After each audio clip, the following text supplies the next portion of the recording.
So everyone, चलो start करते हैं सेकेंड एपिसोड और अच्छे से इसको समझेंगे क्योंकि आज का एपिसोड बहुत ज़्यादा इंपॉर्टेंट है। आज के एपिसोड के मेजर हाईलाइट होंगे टेक्निकल एनालिसिस में चार्ट का रीडिंग, और चार्ट के रीड होने से पहले सबसे इंपॉर्टेंट, अगर आप टेक्निकल एनालिसिस स्टार्ट करोगे तो डाउ थ्योरी। तो चलो शुरू करते हैं। सबसे पहले कुछ एक दो क्वेश्चंस आपके सॉल्व कर देता हूँ मैं। जैसे आप लोग बहुत सुनते होंगे कि आज मार्केट बुलिश है और आज मार्केट बेयरिश है, तो मैंने पहले बुलिश और बेयरिश टर्म का मतलब समझा देता हूँ। बुलिश मतलब मार्केट अपसाइड जा रहा है, बेयरिश मतलब मार्केट डाउन साइड जा रहा है। अब इसको बुलिश और बेयरिश ही क्यों कहते हैं, यह वेस्टर्न टर्मिनोलॉजी से आया है। बुल मतलब एक बुल जो होता है वो नीचे से ऊपर की तरफ मारता है तो अपसाइड, और जो बियर होता है जब वो मारता है तो वो ऊपर से तरफ नीचे से मारता है उसके नाखून, तो वो होता है बियर। तो इस टर्मिनोलॉजी पे बेस है बुल और बियर। तो बियर मार्केट मतलब डाउन ट्रेंड चल रहा है, मार्केट फॉल हो रहा है। बुल मार्केट मतलब अप ट्रेंड चल रहा है, मार्केट अपसाइड में जा रहा है। तो ये टर्म आप पहले क्लियर कर लो। अब टेक्निकल एनालिसिस क्या होता है, ये पिछले वीडियो में मैंने क्लियर कर दिया था कि मार्केट में दो एनालिसिस करने के दो तरीके हैं, फंडामेंटल एनालिसिस और टेक्निकल एनालिसिस। और हर स्विंग ट्रेडर, हर इंट्राडे ट्रेडर क्या करता है, टेक्निकल एनालिसिस करता है। उसके बहुत सारी चीज़ें मैंने पिछले एपिसोड में क्लियर कर दिया।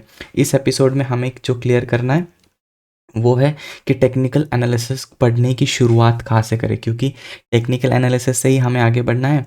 और इसके जैसे इस वाले एपिसोड में हम डाउ थ्योरी देखेंगे, नेक्स्ट वाले एपिसोड में हम फिर देखेंगे प्राइस बिहेवियर या फिर कैंडलस्टिक के बाद फिर प्राइस बिहेवियर, फिर आ जाएंगे हम चार्ट पैटर्न्स पे। तो सबसे पहले फोकस करते हैं अभी डाउ थ्योरी पे। तो ये जो भी नोट्स मैं बनाने वाला हूँ वो सारे नोट्स का आपको पीडीएफ मिल जाएगा डिस्क्रिप्शन में, वहाँ से आप डिस्क्रिप्शन ले लो अगर आप नोट्स से आपको हेल्प हो रही है तो चलो शुरू करते हैं। सबसे पहले हम यहाँ लिखते हैं डाउ थ्योरी।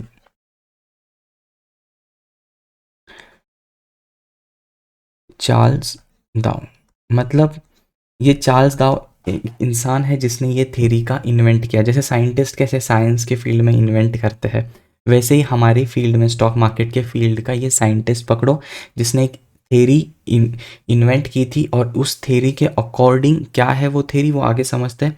लेकिन आज का भी मार्केट उसी थ्योरी के अकॉर्डिंग ही चलता है और आने वाले टाइम में भी मार्केट थ्योरी के अकॉर्डिंग ही चलेगा।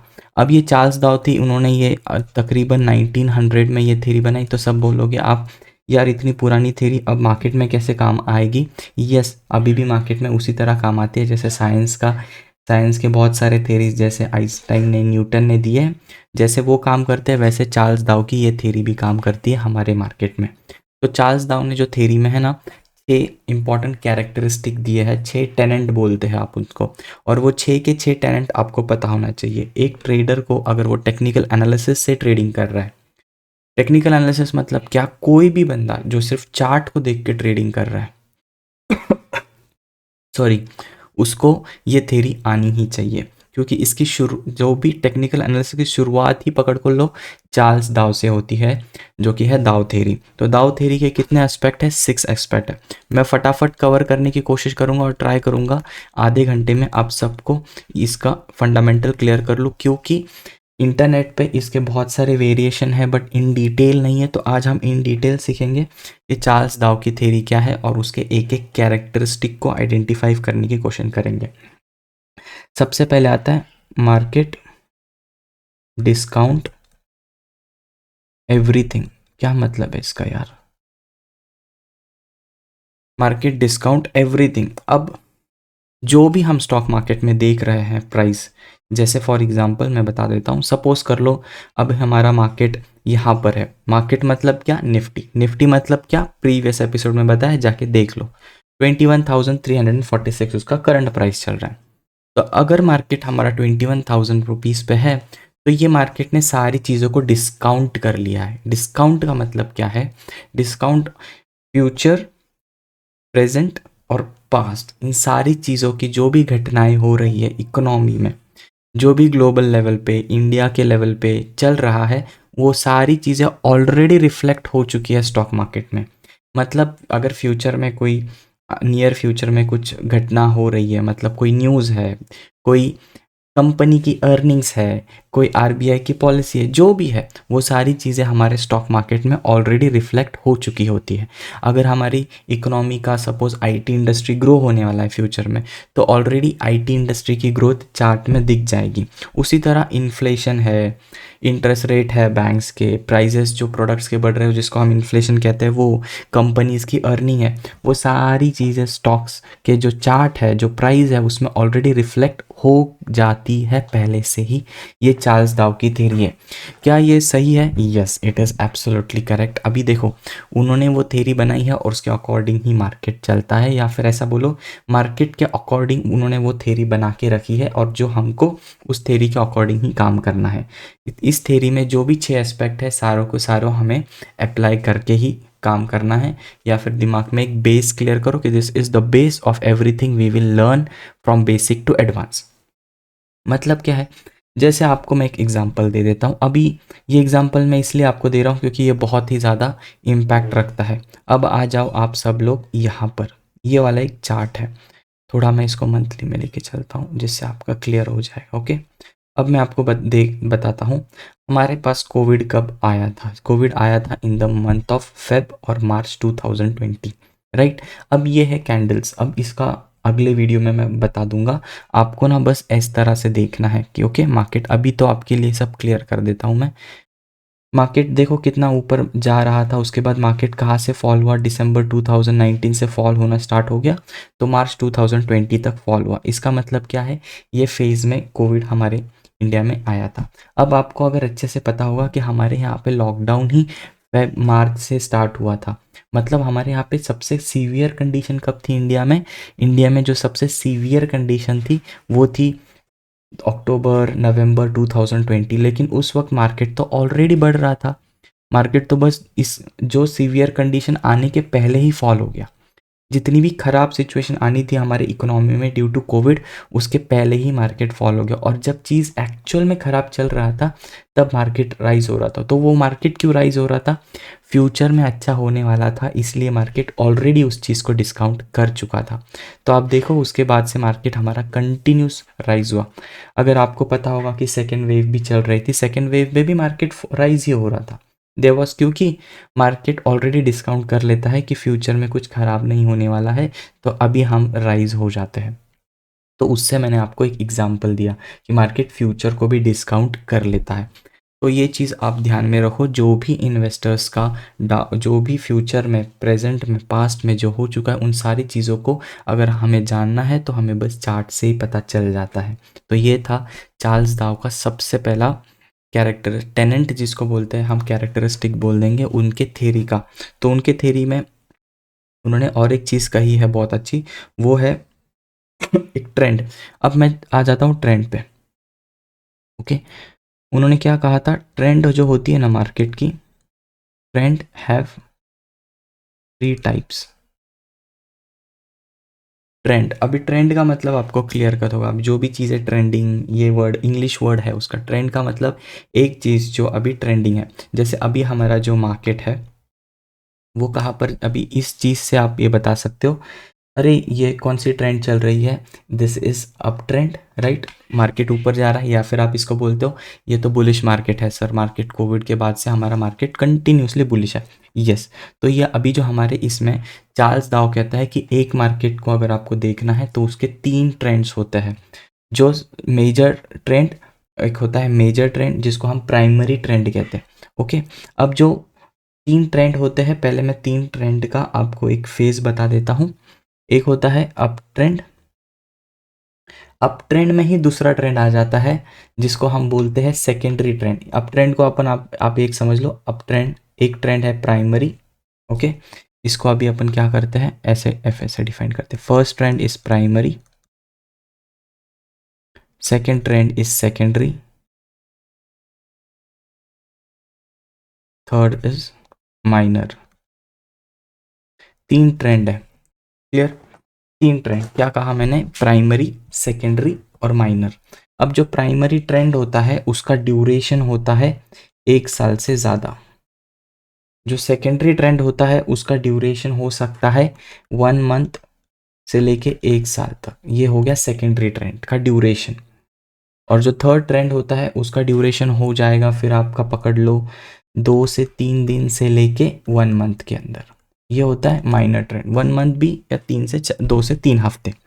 तो 3 टाइप्स के ट्रेंड होते हैं, प्राइमरी जो 1 साल के ऊपर होती है, सेकेंडरी जो 1 महीने से लेके 1 साल के अंदर हो सकती है, थर्ड माइनर ट्रेंड जो 1 से 2 दिन से शुरू हो जाती है और वो 1 महीने तक चल सकती है। राइट, तो ये 3 ट्रेंड। अब हमको इसी मार्केट में देखना है कि अब इस मार्केट में हम तीनों भी ट्रेंड को आइडेंटिफाई करने की कोशिश करेंगे। वो कैसे करेंगे चलो देख लेते हैं। ओके, तो आइडेंटिफाई करेंगे। ये 1 साल से ऊपर ये है हमारी प्राइमरी ट्रेंड जो कि कौन सी है, अप साइड में।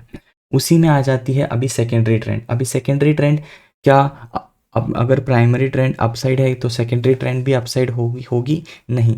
सेकेंडरी ट्रेंड जो होती है वो प्राइमरी ट्रेंड के मोस्टली अपोजिट होती है। जैसे अगर आप ये वाले फेस को देखोगे तो ये वाला फेस कब स्टार्ट हुआ था, अक्टूबर 2021 से लेके जून जून 2022 तक, मतलब 1 साल के अंदर है। लेकिन क्या ये ट्रेंड अपसाइड है, थोड़ा सा और जूम करेंगे, प्राइस तो यहाँ पर फॉल हो रहा है। ओके, तो ये हो जाएगी सेकेंडरी ट्रेंड। राइट, और उससे भी कम वाली ट्रेंड जो आती है वो माइनर ट्रेंड हो जाती है। जैसे छोटे छोटे ये वाली माइनर ट्रेंड हो गई, ये देखो ये जो डाउन साइड जा रही है ये माइनर ट्रेंड है। यहाँ पर देखो मार्केट फॉल हो रहा है, इसे हम कहते हैं माइनर ट्रेंड। एक ट्रेंड तो कंपलसरी पॉजिटिव जा रही है, देखो एक बड़ी ट्रेंड जो है 1 साल के ऊपर की वो तो पॉजिटिव है। लेकिन 1 साल के अंदर की कोई कोई फेज ऐसा आ जाता है जहाँ पे अपसाइड नहीं है। हमें अगर ये फेज देखोगे, ये फेज कब स्टार्ट हुआ, नवंबर 2022 से लेके फरवरी 2023 तक। तो इस फेज को क्या बोलेंगे हम, सेकेंडरी ट्रेंड। और सेकेंडरी ट्रेंड क्या है, अपसाइड या down side, down side. Clear. Three trend, primary, secondary और माइनर। और ध्यान देना कि जो सेकेंडरी ट्रेंड है वो प्राइमरी ट्रेंड के अगेंस्ट जाएगी। तो एक ट्रेडर को, एक इन्वेस्टर को क्या इससे फ़र्क पड़ेगा, नहीं, क्योंकि ये तो सेकेंडरी ट्रेंड है, ये तो थोड़े टाइम के लिए आई है ये ट्रेंड नेगेटिव, वापस मार्केट पॉजिटिव। हाँ, 1 साल के ऊपर अगर सेकेंडरी ट्रेंड जाने लगे तो उसको सेकेंडरी ट्रेंड बोलेंगे ही नहीं, उसे हम कहेंगे कि primary trend of market is down trend. तो अब यहाँ से हम इन्वेस्टिंग नहीं करेंगे, या फिर अभी यहाँ पर मार्केट अभी डाउन साइड चालू हो चुका है। तो हमारे मार्केट की पिछले 3 साल की अगर हम ट्रेंड देखेंगे from 2020, 21, 22, 23, primary trend is positive. और उसी प्राइमरी ट्रेंड में 3 से 4 बार सेकेंडरी ट्रेंड आई है और बहुत सारे बार माइनर ट्रेंड भी आई है। क्लियर हो गया, प्राइमरी, सेकेंडरी और minor, 3 types of trend is there. चलो नोट डाउन कर लेते हैं जिससे आपको हर एक कैरेक्टरिस्टिक को मैं डिफाइन कर लूँ। 3 टाइप्स ऑफ ट्रेंड, क्योंकि आप इसका पीडीएफ सेव करके रख सकते हो। राइट, फर्स्ट प्राइमरी मैंने एक्सप्लेन कर दी है, सेकेंडरी, और उसके बाद आती है minor trend. Okay, minor trend कितनी होगी, 1 महीने के अंदर। तो 1 महीने के अंदर मार्केट नेगेटिव रहा तो वो माइनर ट्रेंड। अब क्या माइनर ट्रेंड सेकेंडरी ट्रेंड के अगेंस्ट हो जाएगी, या फिर माइनर ट्रेंड का कैसे, माइनर ट्रेंड एक नॉइज होता है, वो नॉइज क्रिएट होता है छोटे टाइम फ्रेम। जैसे इन्वेस्टर को माइनर ट्रेंड से कोई लेना देना है, बिल्कुल भी नहीं। वहाँ पर कौन काम करता है, माइनर ट्रेंड में काम करते हैं स्विंग ट्रेडर, 1 हफ्ते 2 हफ्ते तक होल्ड करने वाले। माइनर ट्रेंड में काम करते हैं डे ट्रेडर, जो डेली बेसिस पे, इंट्राडे ट्रेडर जैसे मैंने आपको सिखाया था, intraday trader minor trend. Intraday trader को प्राइमरी ट्रेंड से कोई कनेक्शन है, बिल्कुल भी नहीं। इंट्राडे ट्रेडर, अभी प्राइमरी ट्रेंड सपोज हमारी ऊपर जा रही है तो इंट्राडे ट्रेडर ये बोलेगा नहीं यार प्राइमरी ट्रेंड तो अपसाइड है तो मैं सारे ट्रेड बाइंग के लूँगा, नहीं, ऐसा ज़रूरी नहीं। इनफैक्ट सेकेंडरी ट्रेडर तो सोचेगा कि सेकेंडरी ट्रेंड अगर नेगेटिव है तो मैं डाउन साइड के ट्रेड लूँगा। माइनर ट्रेंड बोलेगा सेकेंडरी ट्रेंड, तो माइनर ट्रेंड थोड़ी सी पॉजिटिव है तो मैं अपसाइड के। बस ये वाली ट्रेंड होती है इन्वेस्टर के लिए, ये वाली भी इन्वेस्टर देखते हैं। इसको सिर्फ माइनर, जो इंट्राडे ट्रेडर होते हैं उनको बस माइनर ट्रेंड से ही लेना देना होता है और सेकेंडरी ट्रेंड से बहुत थोड़ा सा लेना देना होता है। स्विंग ट्रेडर को सेकेंडरी ट्रेंड ही मैटर करेगी क्योंकि उसका ड्यूरेशन ही वैसा होता है। क्लियर है, 3 types of trend in the market. तो अब आ जाता है थोड़ा सा और इसको ही इन डेप्थ में समझते हैं, क्योंकि थर्ड कैरेक्टरिस्टिक अभी हमें लिखनी है। और वो थर्ड कैरेक्टरिस्टिक क्या रहेगी, देख लो, 1 मिनट। हाँ,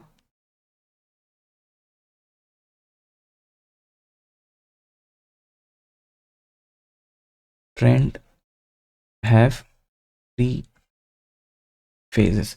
अब एक्चुअली ना दाव जी चार्ल्स दाव ने क्या कहा था कि हमने इन 3 के ये 3 टाइप्स देख लिए, P S M, primary secondary minor. अब ये जो दाव है ना ये बोल रहे हैं कि ट्रेंड के भी 3 फेजेस होते हैं। तो वो एक्चुअली बताना चाहते हैं कि सेकेंडरी ट्रेंड के प्राइमरी ट्रेंड के भी 3 फेजेस है।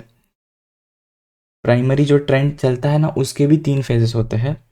फर्स्ट यहाँ पर लिख लेते हैं अभी हम, क्योंकि हम थर्ड टेनन पढ़ रहे हैं, right. Trend have 3 phases. First phase है एक्यूमुलेशन। समझ जाओ, हाँ ये बहुत इंपॉर्टेंट है। हाँ इसको थर्ड सॉरी,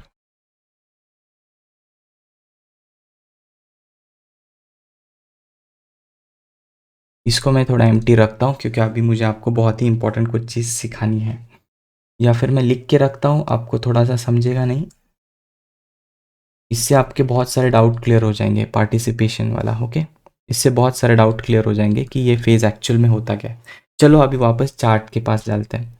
अब चलो चार्ट्स पे देख लेते हैं, ओके। अब चार्ट्स में अगर आप देखोगे ना, मैं इसको थोड़ा सा लाइन चार्ट से एक ये वाले चार्ट पे लेके चलता हूँ जहाँ पर कुछ चीज़ें समझ जाएगी। एक्यूमुलेशन का क्या मतलब है? एक्यूमुलेशन एक ऐसी फेज़ होती है जहाँ पर मार्केट ना थोड़ा टाइम स्पेंड करता है, उसके बाद जब मार्केट ऊपर के लेवल्स पे निकल जाता है, वहाँ पर एक ऊपर के लेवल्स पे निकल जाने के बाद आता है पार्टिसिपेशन फेज़। अब मैं आपको क्वेश्चन पूछता हूँ, उसके बाद फिर मार्केट थोड़ा सा रुक जाता है, रुक जाने के बाद वापस धीरे धीरे थोड़ा सा और नीचे आ जाता है। अब ये जो फेज़ होता है ना एक्यूमुलेशन का फेज़, इसी में ही बड़े बड़े इन्वेस्टर अपनी पोजीशन को बिल्ड कर रहे होते हैं।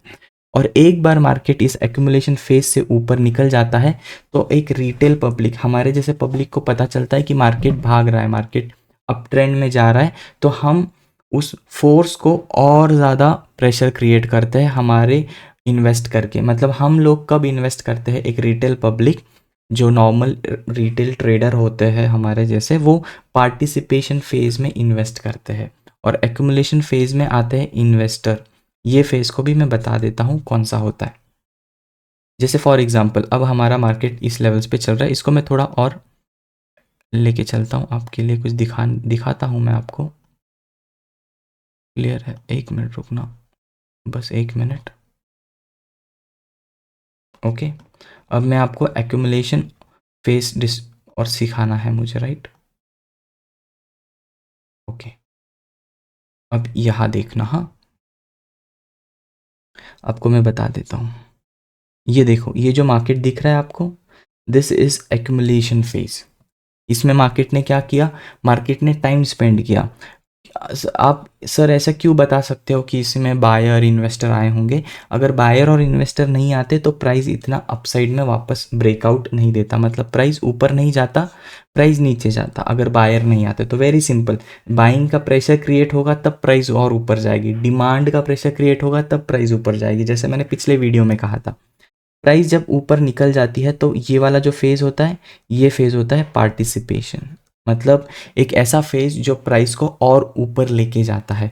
और उसके बाद जो ये वाला फेज़ आ जाता है उसको हम कहते हैं डिस्ट्रीब्यूशन फेज़, जहाँ पर जिन्होंने भी एक्यूमुलेट किया था वो अपने पोजीशन से एग्जिट करना शुरू कर देते हैं। जैसे जैसे वो अपने पोजीशन से एग्जिट करना शुरू कर देंगे, मार्केट थोड़ा थोड़ा धीरे धीरे मार्केट एक डाउन आना शुरू हो सकता है।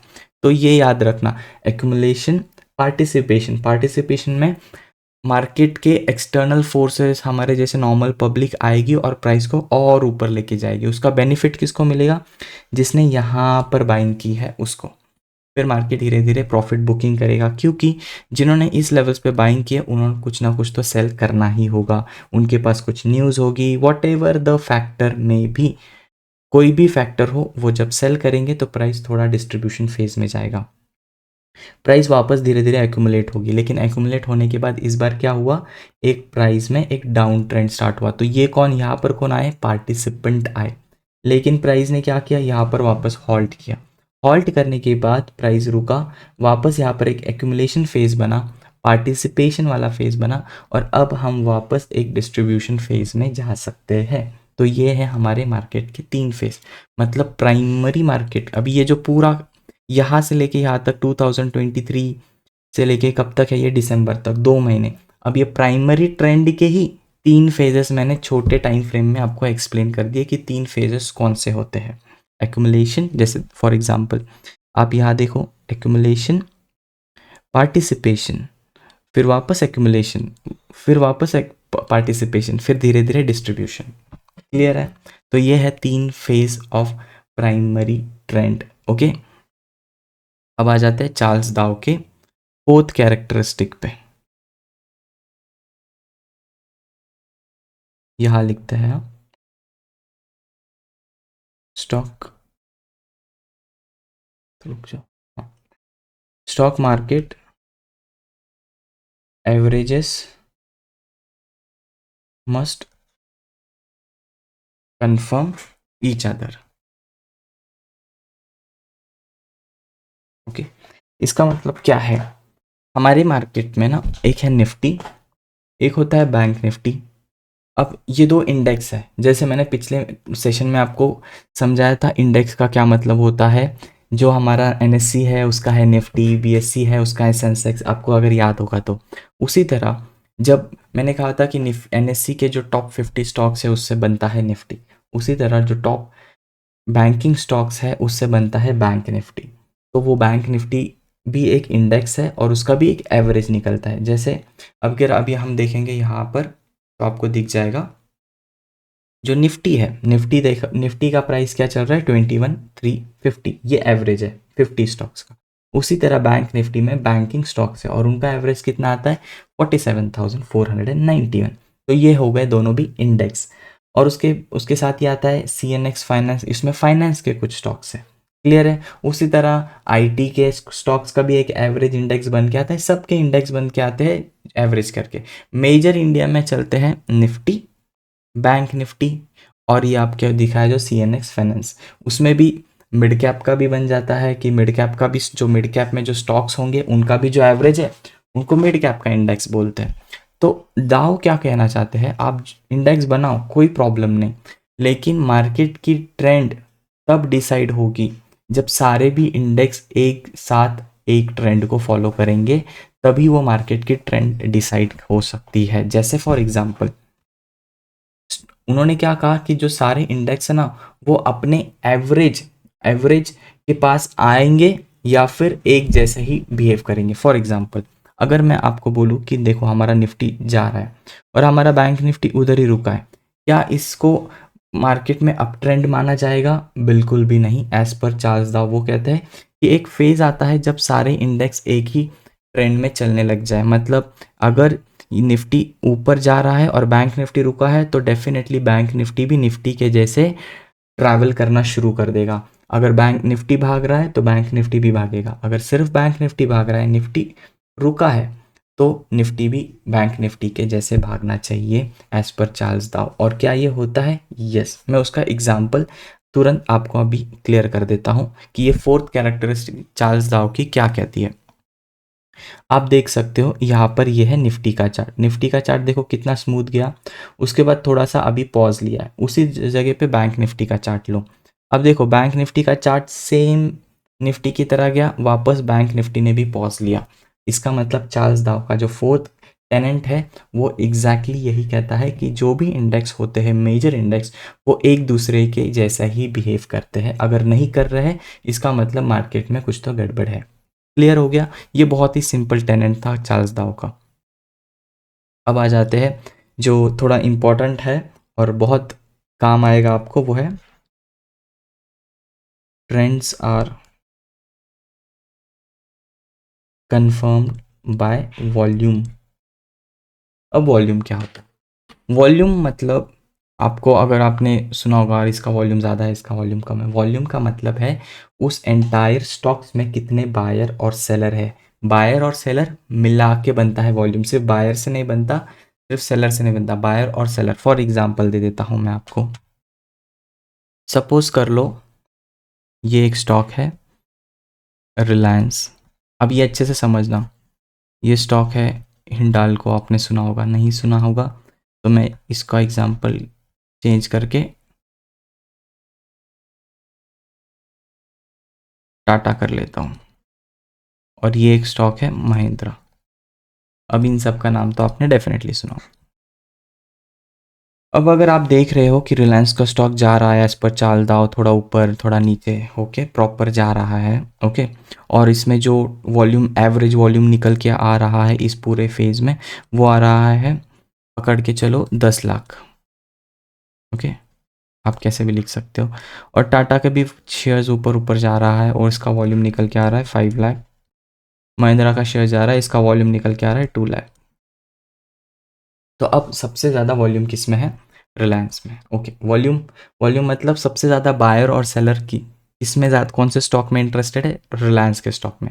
बट अब इस चार्ल्स दाव, अकॉर्डिंग टू चार्ल्स दाव थ्योरी, तीनों भी स्टॉक का प्राइस बिहेवियर तो सेम ही रहेगा। Primary trend, secondary trend, minor trend. Primary trend के 3 रूल्स, एक्यूमुलेशन, पार्टिसिपेशन, डिस्ट्रीब्यूशन, ये सब रहेगा तीनों भी स्टॉक्स में। लेकिन चार्ल्स दाव का ये कहना है अगर ये प्राइमरी ट्रेंड अपसाइड में है तो जो भी फेज होगा अपसाइड का उसमें वॉल्यूम ज़्यादा होना चाहिए। फॉर एग्जाम्पल ये वाला एक फेज है, उसके बाद ये एक फेज है, वापस एक अपसाइड, वापस एक थोड़ा सा डाउन साइड, अब एक स्टेयरकेस की तरह फेज है। अब इसमें चार्ल्स दाव क्या कहते हैं कि जब भी प्राइस ऊपर के डायरेक्शन में जाएगी, जैसे 1 2 3 और ये फोर फेज ऐसे थे इस पूरे प्राइमरी ट्रेंड में जहाँ पे मार्केट ऊपर के लेवल, उस ऊपर अपसाइड के फेज में वॉल्यूम ज़्यादा होना चाहिए कंपेयर टू जब प्राइस एक डिस्ट्रीब्यूशन या फिर एक सेकेंडरी ट्रेंड में जाएगा। मार्केट जब मार्केट एक सेकेंडरी ट्रेंड में जाएगा, जब मार्केट एक डिस्ट्रीब्यूशन फेज में जाएगा तो वॉल्यूम कम होना चाहिए। अब इसके पीछे बहुत ही सिंपल है। अगर सपोज कर लो मार्केट ऊपर जा रहा है तो हैवी वॉल्यूम रहेगा, तो मार्केट के और कंफर्मेशन हो जाएगा कि नहीं, वॉल्यूम आ रहा है वो हैवी बायर से आ रहा है, क्योंकि बायर और सेलर के इम्बैलेंस से ही प्राइस मूव होता है। फॉर एग्जांपल ये समझो, सपोज कर लो एक कोई भी प्रोडक्ट है, वो कोई भी प्रोडक्ट में बायर है 10 और सेलर है 10। मतलब क्या है, जो सेलर है, मतलब सपोज कर लो मेरा एक प्रोडक्ट है ये पेन, मैंने ये 10 पेन बनाए, उसके अगेंस्ट 10 बायर है, मतलब जिसने बना रहा हूँ उसके अगेंस्ट उतने ही बायर है, तो कोई प्रॉब्लम नहीं। सपोज कर लो मैंने बनाए 50, ये सोच के कि 10 तो बिक गए, और बायर है 20। अब बायर आ गए 20 और यहाँ पर सेलर है, मतलब मैंने 50 प्रोडक्ट बनाए, उसके अगेंस्ट बस 20 बायर है। तो अब मेरे 30 पेन तो नहीं बिक गए, तो मैं क्या करूँगा, इस पेन का प्राइस थोड़ा कम करूँगा ये सोच के कि बाकी के 30 भी बिक जाए। इसका मतलब क्या है, इसमें सप्लाई ज़्यादा है, पेन में डिमांड कम है। लोगों 20 लोगों ने ही खरीदा, इसका मतलब उनके पास डिमांड नहीं है, उनको लग रहा है कि पेन की क्वालिटी जो आप बेच रहे हो 100 रुपये का, वो 100 रुपये नहीं है। तो मैंने क्या किया, इसका मतलब यहाँ पर क्या हो रहा है, सप्लाई ज़्यादा डिमांड कम, सप्लाई ज़्यादा डिमांड कम, प्राइस क्या होगा, कम करना पड़ेगा।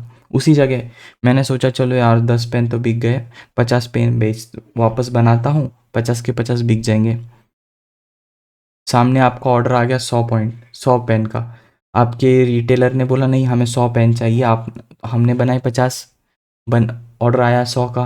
हमने सोचा चलो यार 100 है ना, ठीक है 100 चाहिए ना आपको, एक काम करो 110 रुपये में ख़रीद लो। वो बोल रहा है यार हाँ चलो यार, इनके पास तो 50 ही पेन है, हाँ ठीक है, वो बोलेगा ओके नो प्रॉब्लम, 110 में हमें दे दे जितने भी तेरे पास है। हमने कितने बनाए, बस 50 बनाए, बट सामने वाले को चाहिए 100। हम ज़्यादा प्राइस कोट कर रहे हैं फिर भी वो लेने के लिए रेडी है, क्योंकि उसके पास सामने सामने 100 लोगों का डिमांड है। क्लियर? इसका मतलब क्या है, सप्लाई कम, हमने कम बनाए, बट डिमांड बहुत ज़्यादा था। डिमांड ज़्यादा है इसलिए सामने वाले ज़्यादा प्राइस पे भी खरीदने को रेडी हो गए, प्राइस ज़्यादा। कि इसी थेरी पे तो चलता है स्टॉक मार्केट। अब प्राइस ऊपर जा रहा है, इसका मतलब क्यों जा रहा होगा, डिमांड ज़्यादा है, सप्लाई कम है। अब डिमांड ज़्यादा है तो डिमांड किसके साइड से ज़्यादा होगी, बायर के साइड से। यस, डिमांड किसके साइड से ज़्यादा होगी? बायर के साइड से। इसका मतलब इस वॉल्यूम में अगर प्राइस ऊपर जा रही है तो बायर ज़्यादा होने चाहिए, बायर ज़्यादा होने चाहिए, सेलर कम होने चाहिए, राइट। और चार्ल्स दाव यही तो कह रहा है कि जब चीज़ होगी और इसी फेज़ में जब होगी, जब प्राइस ऊपर जाने वाला जो फेज़ होगा उस फेज़ में अगर वॉल्यूम ज़्यादा रहेगा तो ही ये काम करेगा ट्रेंड। और इसी को अभी हम चार्ट से समझते हैं। जल्दी आओ, इधर आ जाओ। ये है, ओके। अब इन सब का एवरेज में निकालता हूँ। क्या करता हूँ मैं? इन सब का, सपोज ये निफ्टी है, निफ्टी का मैं पूरा सबका एवरेज निकालता हूँ। अगर आप ये वॉल्यूम देखोगे, ये है वॉल्यूम, ये वॉल्यूम का अगर मैं एवरेज निकालने की कोशिश करूँ तो मैं यहाँ पर एक हॉरिजॉन्टल लाइन लगा देता हूँ। एक नॉर्मल एवरेज इतना है, राइट। अब ये सपोज लो एवरेज है। अब देखो प्राइस यहाँ पर भाग रहा है तो वॉल्यूम ज़्यादा होना चाहिए एज पर चार्ल्स दाव। क्या वॉल्यूम ज़्यादा है? देखो एवरेज से ज़्यादा वॉल्यूम आ गया, देखो राइट। प्राइस यहाँ जा रहा है, एवरेज से ज़्यादा वॉल्यूम है, तो एज पर चार्ल्स दाव फिर तो ये बात सही है, राइट। तो उनके हिसाब से आप जो भी ट्रेंड है, आपको लग रहा है कि अब ट्रेंड में है प्राइस, उसका कंफर्मेशन अगर जब प्राइस ऊपर जाने लग जाए उसका कंफर्मेशन लो वॉल्यूम से। ये था फिफ्थ कैरेक्टरिस्टिक या फिफ्थ टेनेंट ऑफ चार्ल्स दाव थ्योरी। अब आ जाते हैं सिक्स्थ पे, यहाँ पर राइट, ट्रेंड एग्जिट। अब ये थोड़ा टेक्निकल है बट आप सीखने की कोशिश, समझने की। Trend exit until definitive signal. अभी मैंने अभी रिसेंटली अभी आपको भी अभी सिखाया कि अगर सेकेंडरी ट्रेंड भी प्राइमरी ट्रेंड में कन्वर्ट हो गया तो वो मार्केट का ट्रेंड जो होगा वो अपसाइड से डाउन साइड में कन्वर्ट होगा। वही चार्ल्स कह रहे हैं कि अगर आपको लग रहा है, अगर आपको लग रहा है कि प्राइस अभी फॉल हो रहा है तो उसको, उसका जो ट्रेंड है ना वो प्रॉपर सिग्नल आने तक कंफर्म मत करो कि नहीं यार अभी ये प्राइमरी ट्रेंड डाउन ट्रेंड ही है। वो कैसे करेंगे अभी अपन? फॉर एग्जांपल इसी चार्ट्स पे कुछ चीज़ों को ऑब्जर्व करो। यहाँ पर देखो जैसे एक डिस्ट्रीब्यूशन फेज चल रहा था, राइट, ये डिस्ट्रीब्यूशन फेज चल रहा था, यहाँ पर प्राइस आके रुक गया, यहाँ पर प्राइस आके रुक गया। उसके बाद जब प्राइस अपसाइड में चला गया और फिर जब प्राइस ने ये लेवल ब्रेक किया, ये वाला लेवल, तो क्या हम बोल सकते हैं कि हाँ ये डाउन ट्रेंड है अभी? यस। क्यों? क्योंकि प्राइस ने प्रीवियसली जहाँ से बहुत ही अच्छा एक डिस्ट्रीब्यूशन फेस तोड़ा था, उसी प्राइस को अभी हम सिग्नल मान के चलेंगे कि अगर इस प्राइस के नीचे आ जाता है तो डाउन ट्रेंड में प्राइस कन्वर्ट हो जाएगा। सो ये कह रहे हैं चार्ल्स अपने सिक्स्थ टेनेंट में, जो कि कह रहे हैं trend exist until definitive signal proves that they have entered. ये प्रूव हो जा गया कि प्राइस प्रीवियस सिग्नल के भी नीचे आ गया है। तो इस तरह से चार्ल्स डाउ की ये थेरीज है। अभी क्या ये थेरीज टेक्निकल एनालिसिस जो हम आगे सीखेंगे, कैंडल स्टिक प्राइस बिहेवियर, उसमें काम आता है। ये थेरी के ही बहुत बहुत एलिमेंट्स सारे सीखने हैं। हर एक ट्रेडर जो भी टेक्निकल एनालिसिस में ट्रेडिंग करता है वो कहीं ना कहीं ये सारे 6 के 6 कैरेक्टरिस्टिक अप्लाई करके ही ट्रेडिंग करता है, उस इसके बाहर कुछ नहीं है। अभी ये एक ब्रॉड था, अभी हम उसके अंदर धीरे धीरे धीरे और अंदर जाते जाएंगे और डिटेलिंग में जाएंगे, और वही है, इसकी ही डिटेलिंग है टेक्निकल एनालिसिस। जो भी आपने यहाँ पर 6 पॉइंट सीखे उसकी ही डिटेलिंग ही है टेक्निकल एनालिसिस, और उसके ही बेस पे सारे ट्रेडर ट्रेड एग्जीक्यूट करते हैं। सो आपको ये सारे पॉइंट्स याद रहने चाहिए दाव थ्योरी के, और आपको ये कंसेप्ट भी याद रहनी चाहिए। तो ये था मेरा प्रयास, ये था मेरा एक एफर्ट्स आपको सिखाने के लिए कि दाव थ्योरी क्या होती है। अब मैं दाव थ्योरी के ना कुछ लिमिटेशंस भी बता देता हूँ, क्योंकि आपको वो भी पता होने चाहिए लिमिटेशंस क्या है। 100 years ओल्ड पुरानी थ्योरी है, क्या वो आज भी काम करती है? एग्जाम्पल दे देता हूँ। जैसे यूएसए इकोनॉमी पहले एक industry based company, industry based economy थी, मैन्युफैक्चरिंग बेस्ड इकोनॉमी थी। आज यूएस शिफ्ट हो चुका है टेक्नोलॉजी बेस्ड इंडस्ट्री में। इसका मतलब इंडस्ट्री शिफ्ट हो रही है, तो चार्ल्स डाउ की थ्योरी क्या इन सारी चीज़ों पे काम करेगी? पहले इंडस्ट्री बेस्ड स्टॉक्स हुआ करते थे, अब टेक्नोलॉजी बेस्ड स्टॉक्स रूल करते हैं यूएस को, तो क्या ये थ्योरी काम करेगी? अभी भी ये थ्योरी का लिमिटेशंस तो बोला है कि ये पुरानी थ्योरी काम नहीं करेगी, बट आज भी दाओ थ्योरी काम करती है।